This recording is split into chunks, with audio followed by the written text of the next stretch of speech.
Early labor, it is that confusing time when a woman is kind of feeling like she's in labor, but she's not totally sure.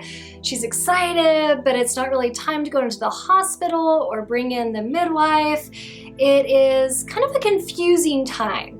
So I'm going to go through, I'm going to cheat, I'm going to use my book, Feng Shui Mommy, and I'm gonna go over my tips in here about what to do and about what not to do when you're in early labor. And early labor is the time when your cervix is dilating from from 0 to 4 to 5 centimeters. Usually it's not too intense. Some women don't even feel early labor. They don't even know they were in it. Some women feel some contractions, but they can still, sleep, go to that movie, continue to nest. And some women have what's called prodromal labor, which is kind of a bummer because it means that they are like full on feeling early labor. And unfortunately, they're not progressing too much during prodromal labor, even though it feels like they're kind of in active labor. If that happens, just know that it's prepping your mind and your body for active labor. Okay, so what you do want to do when you go into early labor is first and foremost, if you can, get some sleep. Because one of the biggest kind of complications that I've seen during birth is a woman being totally fatigued, so tired that her uterus poops out, she just can't keep doing it. And so what happens is she either gets an epidural, which is fine, so she can sleep, or in some cases, she's just so exhausted, she asks for a cesarean birth. So sleep, when you feel those first signs of labor, it's really exciting and you want to call people and you want to do a happy dance and you want to keep it going. But one of the best things that you can do is sleep. If you can't actually fall asleep, that's fine. Just lay in bed, rest, take it easy, really focus on filling yourself with power and energy for what's about to come. Distract yourself.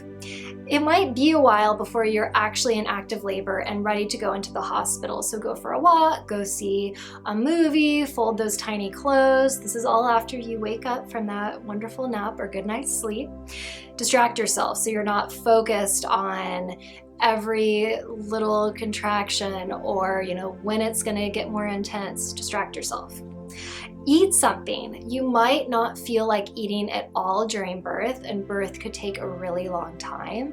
And what happens when we don't eat for a really long time is we get a headache, we get fatigued, we get more anxious. So go ahead and have a nutrient-dense meal, lots of protein, drink lots of water, really do everything possible to set your body up for success and lots of energy during birth.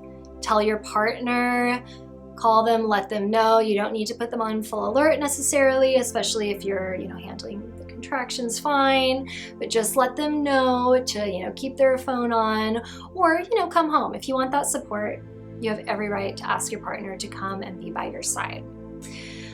Breathe. If you start to feel anxious or antsy, start utilizing the breathing techniques that you've learned either on this channel, in a book, in a birthing class. Start to breathe. Breathing helps you go into your inner calm healing room. It lowers anxiety. It helps you fall asleep. It's good for you and for baby. Nourish your bladder. Pee as much as you can. It might be a little bit tricky to go pee during birth, so empty your bladder each time you fill it. And as a side note, if you do have trouble going pee when you're in full-on active labor, which I did, you can put a few drops of peppermint oil in the toilet bowl, and that can help to encourage your bladder to release that urine. Okay, what not to do during early labor. First and foremost, don't rush to the hospital, because what happens usually if you go to the hospital and you're not at 4 or more centimeters dilation, they're either going to send you home, which is pretty discouraging, or they're going to say, hey, while you're here, we can just go ahead and induce you. while that might sound really exciting, especially because you're like ready to have this baby, they're probably going to induce with Pitocin. Sometimes they start out with Cervidil, which helps to just ripen the cervix. It's a little bit less intense, but it's still, you know, intervention. And when you push your body to go into more active labor before it's ready, that can lead to a cascade of intervention. Pitocin can create abnormally strong surges, which can lead to the need for an epidural. So unless it's medically necessary, try to hold off on inducing.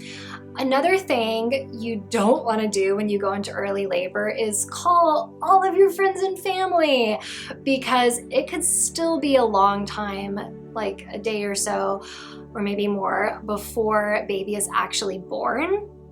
And what happens when you alert your friends and family is they then start texting you and calling you every few hours to ask if baby is there yet.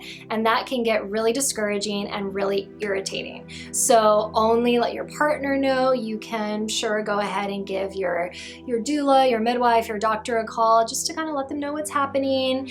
And if you have any special people that are coming to look after your house, your pets, or your child or children, if you already have them, you can go ahead and let those people know to kind of be on alert, but ask them not to tell anybody else. So, oh yeah, and the last thing is, don't expect baby to come immediately. If it's your first baby, it might be a while before you progress into active labor. So just be patient, breathe, rest. I think that's about it. If you have any other questions about what to do or what not to do when you go into early labor, go ahead and let me know in the comments below.